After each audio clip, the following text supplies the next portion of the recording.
So, I want to talk about what is fair exchange in a relationship today. For the last 2 days, I've been getting a lot of questions around heartbreak and how to avoid it. The first thing I want to say is that you cannot avoid pain in life, even when you want to. Why? Well, because we are actually designed to have maximum growth in our spiritual and physical lives when there's pain in our lives. And pain is also an effective messenger when our life is threatened. So, what we can instead do, instead of avoiding pain, is to embrace a healthy amount of pain by making decisions that are in our highest interest. The subject of how to do that is something which I cover in my program in great detail. But I want to explore here a question that's often asked in yoga, which is the question is, what is the student to look at?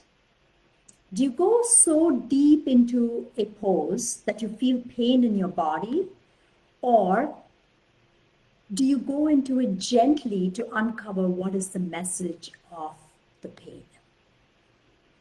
If you go so deep that you're in a point of no return with the pain, then to come out of that is going to be quite difficult.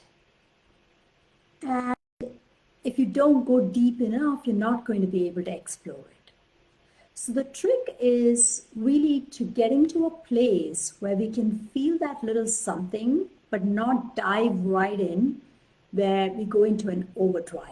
Do you feel the difference between the two questions? The first one puts us in our sympathetic nervous system, which is designed to keep us in our lower mind for survival and safety reasons.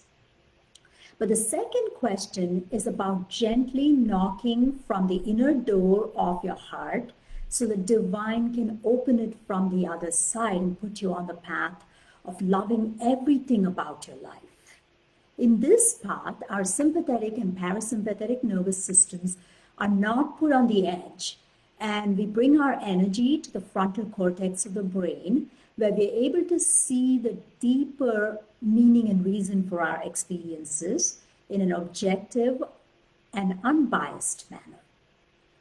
What I find in my work with my clients is that most of us are so knee deep in our pain that we find it almost impossible to step out and break free from the trap of the ego.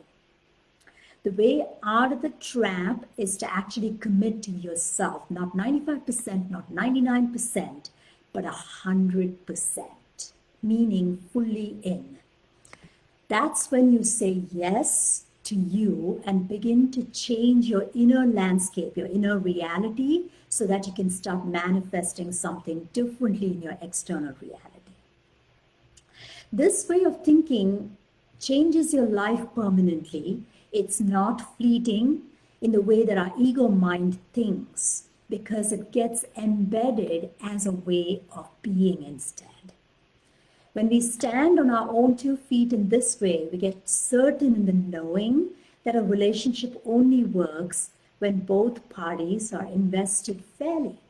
What fair means to every couple is something you uncover through authentic dialogue where there's no blame, but rather understanding of where the other person is actually coming from. And this is a really important understanding. For a lot of reasons, relationships fall flat right at the beginning, and it's because this is not explored with an authenticity. And when we can do that, we're actually setting ourselves up for more success in our personal intimate relationships. I hope you found this useful. If you still have questions, I invite you to private message me and really say yes to yourself in this way. I'm happy to speak with you and see if I can help you in any way. If it's a good fit, I'm happy to work with you as well.